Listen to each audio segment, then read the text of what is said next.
اعوذ باللہ من الشیطان الرجیم بسم اللہ الرحمن الرحیم مولا صلی وسلم دائما ابدا علی حبیبک خیر الخلق کلہم۔ محترم خواتین و حضرات، حضرت امام بخاری رحمۃ اللہ علیہ کی بخاری شریف کی حدیث نمبر 114 آپ کے سامنے بیان کرنے کی سعادت حاصل ہو رہی ہے۔ حضرت امام بخاری رحمۃ اللہ علیہ روایت کرتے ہیں، ہمیں یحییٰ بن سلیمان نے حدیث بیان کی، انہوں نے کہا مجھے ابن وہب نے حدیث بیان کی، انہوں نے کہا مجھے یونس نے خبر دی، اور انہوں نے ابن شہاب سے، اور ابن شہاب نے عبید اللہ بن عبداللہ سے،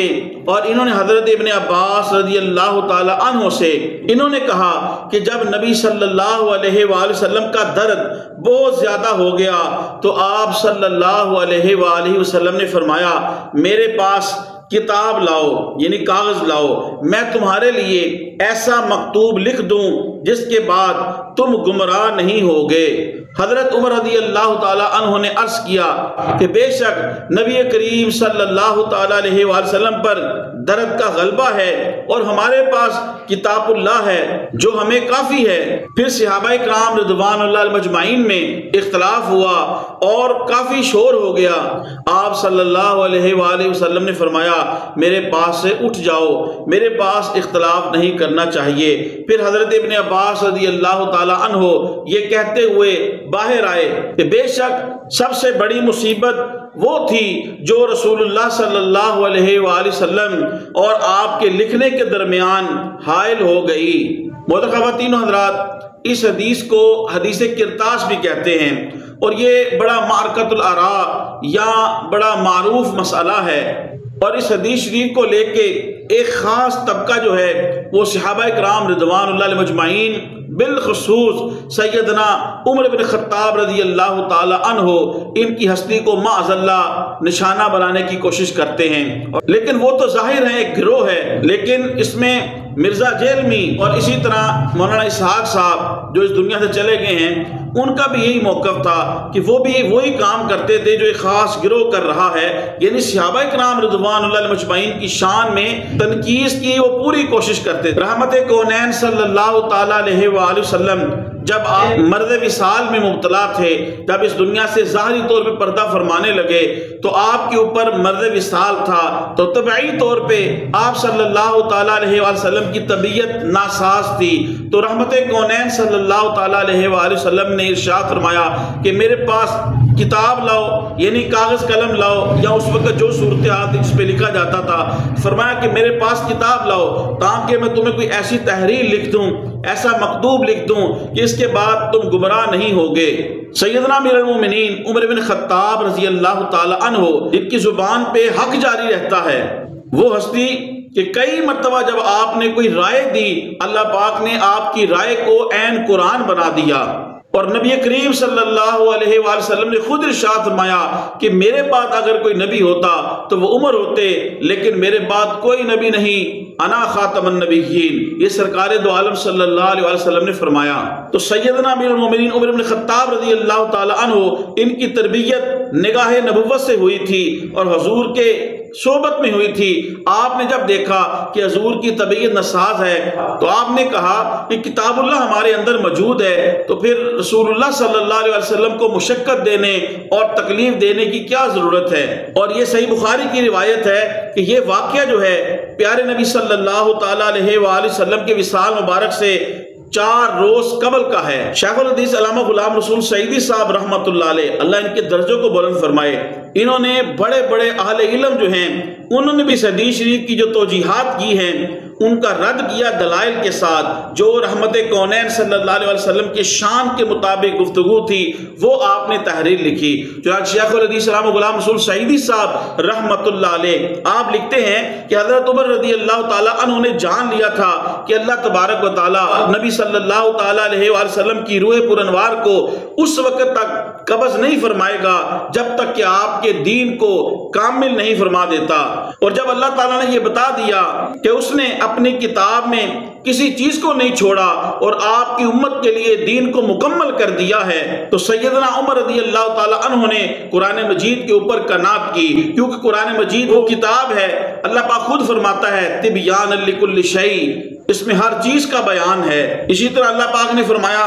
ما فرطنا فی الکتاب من شیء، ہم نے کتاب میں کوئی چیز نہیں چھوڑی۔ تو سیدنا عمر بن خطاب رضی اللہ تعالی عنہ کے اندر فقاہت تھی، آپ نے رحمت کونین صلی اللہ علیہ وسلم کی طبیعت کو دیکھتے ہوئے کہ طبیعت ناساز ہے، اور اللہ پاک نے قرآن مجید حضور ہی کے ذریعے ہمیں دے دیا ہے، ہدایت ہمیں حضور ہی کے ذریعے مل چکی ہے، تو آپ نے عرض کیا کتاب اللہ ہمارے درمیان موجود ہے۔ حضرت ابن عباس رضی اللہ تعالی عنہ، چونکہ سیدنا عمر بن خطاب رضی اللہ تعالی عنہ سے ان کی فقاہت کم تھی، اسی وجہ سے وہ یہ کہتے ہوئے نکلے کہ وہ مصیبت سب سے بڑی تھی جو رسول اللہ صلی اللہ علیہ وسلم اور آپ کے لکھنے کے درمیان حائل ہو گئی۔ کچھ لوگ ایسے بدبخت ہیں کہ صحابہ کرام رضوان اللہ علیہ مجمعین کی ذات کے اندر کوئی نہ کوئی تنقید کا پہلو ڈھونڈنے کے لیے، ان کی شان میں بے ادبی کرنے کے لیے کوئی نہ کوئی موقع تلاش کرتے ہیں، وہ ہاتھ سے جانے نہیں دیتے۔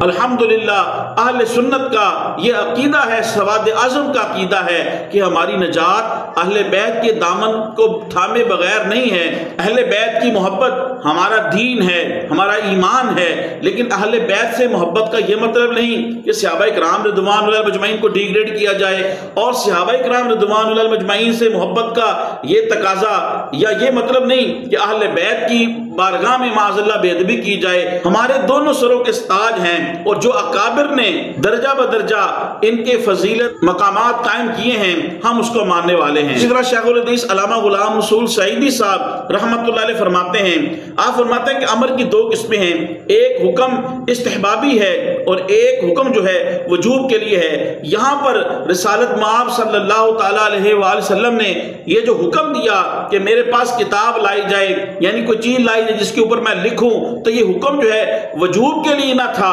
بلکہ استحباب کے لیے تھا، اور اس کی تائید اس بات سے ہوتی ہے کہ پیارے نبی صلی اللہ تعالی علیہ وآلہ وسلم کا وصال مبارک اسی دن نہیں ہوا بلکہ 3 دن بعد ہوا، اور اگر وہ حکم وجوب کے لیے ہوتا تو آقا کریم رحمت کونین صلی اللہ تعالی علیہ وآلہ وسلم آپ دوسرے دن یا تیسرے دن آپ ضرور قلم اور کاغذ منگواتے اور لکھنے کے لیے کوئی چیز منگواتے، اور اس کے اوپر آپ وہ تحریر جو ہے وہ ضرور لکھتے۔ تو رحمت کونین صلی اللہ تعالی علیہ وآلہ وسلم کا بعد میں کاغذ قلم کو نہ مانگنا اس بات کی دلیل ہے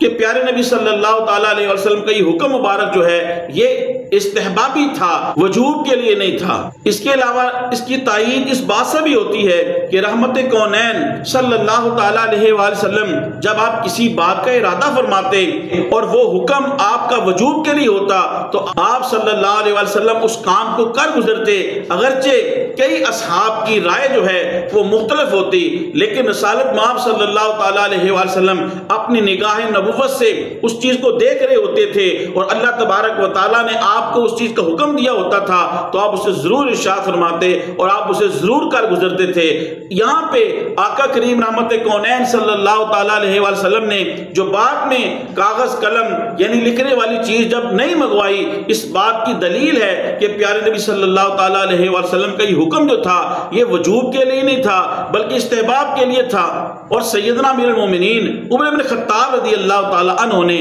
آپ نے اس لیے عرض کیا کہ کتاب اللہ ہمارے لیے کافی ہے کہ اللہ کے پیارے نبی صلی اللہ تعالی علیہ وسلم کی طبیعت مبارک جو ہے وہ ناساز ہے، تو آپ کو اس حالت کے اندر کیوں محنت اور مشقت دی جائے۔ اسی طرح دوسری احادیث کے اندر لفظ حجر آیا ہے، دو آنکھوں والی، تو ہاں کے اوپر اگر زبر ہو تو اس کا معنی ہوتا ہے کہ کسی مریض کی طرف اگر نسبت کی جائے تو اس کا معنی ہوتا ہے کہ وہ ہذیان کہہ رہا ہے، یعنی بے ربط باتیں کہہ رہا ہے، اول فول باتیں کہہ رہا ہے۔ واجب الاحترام انصاف کیجئے، صحابہ کرام رضوان اللہ مجمعین کی مبارک زندگیوں کو دیکھیں، ان کا جینا مرنا ہر شے جو ہے وہ پیارے نبی صلی اللہ تعالی علیہ وآلہ وسلم کی مبارک صورت تھی، ان کا دین ایمان تو چہرہ مصطفیٰ کو تکنا تھا۔ حضور رحمت کونین اپنا لعاب پھینکے تو حضرات صحابہ کرام رضوان اللہ مجمعین قریب تھا کہ وہ آپس میں لڑ پڑتے تھے اور حضور کے لعاب کو لیتے تھے اور اپنے چہروں پہ ملتے تھے۔ اور دوسرا رحمت کونین، امام الانبیاء،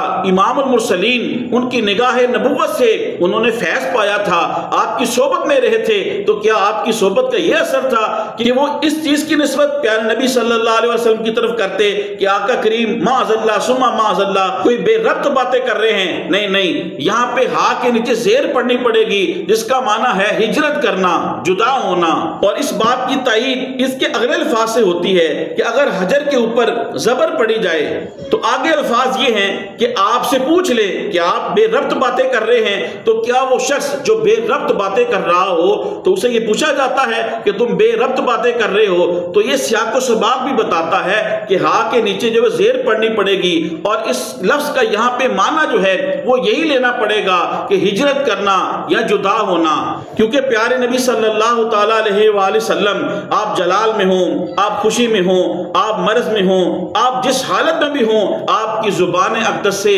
ہمہ وقت جو ہے وہ حق ہی جاری ہوتا ہے، کیونکہ آپ اللہ کے محبوب ہیں، اللہ کے پیارے نبی ہیں، پیارے رسول ہیں۔ لہذا یہاں پر بھی صحابہ کرام رضوان اللہ مجمعین کے اوپر تہمت لگانا یا صحابہ کرام رضوان اللہ مجمعین کو برا بلا کہنا، یہ ان کی کم علمی ہے، تعصب ہے، یا ان کی بدبختی ہے۔ صحابہ کرام رضوان اللہ مجمعین وہ ہستیاں ہیں، چاہے وہ فتح مکہ سے پہلے ایمان لائے یا فتح مکہ کے بعد ایمان لائے، اللہ پاک نے یہ وہ ہستیاں ہیں، اللہ پاک ان سے راضی ہو گیا ہے، یہ رضی اللہ عنہم ورضوا عنہ کے مصداق ہیں، یہ وہ ہستیاں ہیں، اللہ ان سے راضی ہے، اللہ کا رسول ان سے راضی ہے، اللہ کے رسول کے اہل بیت ان سے راضی ہے، امت ان سے راضی ہے۔ لہذا یہ مٹھی بھر چند بدبخت لوگ جو ہیں وہ صحابہ کرام رضوان اللہ مجمعین کو جہاں بھی موقع ملتا ہے تو منافقین کی طرح وہ آگے بڑھتے ہیں اور کوئی نہ کوئی اپنا تیر پھینکتے ہیں۔ ان کو ہوش کے ناخن لینے چاہیے اور اپنی دین دنیا کو برباد ہونے سے بچانا چاہیے۔ وہ لوگ جو صحابہ کرام رضوان اللہ مجمعین کی بے ادبی کرتے ہیں یا لوگوں کو اس کا درس دیتے ہیں، وہ ان کی مثال ایسے ہے کہ خود تو ڈوبے ہیں، تمہیں بھی لے ڈوبیں گے صنم، خود تو بے ادب ہیں اور دوسروں کو بھی بے ادب بنا رہے ہیں۔ لہٰذا میرے سننے والوں سے گزارش ہے ان لوگوں کے چکر میں نہ آئیں۔ صحابہ کرام رضوان اللہ اجمعین وہ مبارک ہستیاں ہیں، اللہ پاک نے ان کی شان قرآن کے اندر بیان کی، رسول اللہ صلی اللہ علیہ وسلم نے احادیث کے اندر ان کی شان بیان کی، حضور کی اہل بیت ان کی شان بیان کی، صحابہ نے اہل بیت کی شان بیان کی، یہ سب آپس میں شیر شکر ہیں، چند ایک جگہ پہ مشاجرات ہوئے، اکابر نے وہ فیصلے کر دیے ہیں۔ لہٰذا ہمارا حق یہ ہے ہم ان معاملات کو اللہ اور اس کے رسول کے اوپر چھوڑیں اور اپنی عاقبت کی فکر کریں۔ اسی طرح شیخ الحدیث علامہ غلام رسول سعیدی صاحب رحمۃ اللہ علیہ اس حدیث شریف کی شرح کے اندر یہ بھی بڑی خوبصورت بات لکھتے ہیں۔ آپ فرماتے ہیں کہ صحابہ کرام رضوان اللہ مجمعین کے درمیان اس وقت جو نزاع ہوا تھا، اختلاف ہوا تھا، اس کی مثال ایسے ہے کہ جیسے کہ علامہ قرطبی نے کہا کہ صحابہ کے اس اختلاف کی نظیر یہ ہے کہ آپ صلی اللہ علیہ وسلم نے فرمایا تھا کہ تم میں سے کوئی شخص بنو قریظہ میں پہنچے بغیر نماز نہ پڑھے۔ اب یہ حضور نے ارشاد فرمایا، بعض صحابہ نے کہا اگر ہم بنو قریظہ میں پہنچ کر نماز ادا کریں گے تو نماز کا وقت نکل جائے گا، اور آپ صلی اللہ علیہ وسلم کا منشا یہ نہیں تھا کہ بالضرور بنو قریظہ میں اثر پڑھنا۔ دوسرے حضرات انہوں نے اس حدیث پاک سے اور حضور کے حکم سے یہ سمجھا کہ آقا کریم کا منشا یہ نہیں کہ بالضرور اثر کی نماز بنو قریظہ میں جا کے پڑھو، لہذا انہوں نے راستے میں نماز ادا کر لی۔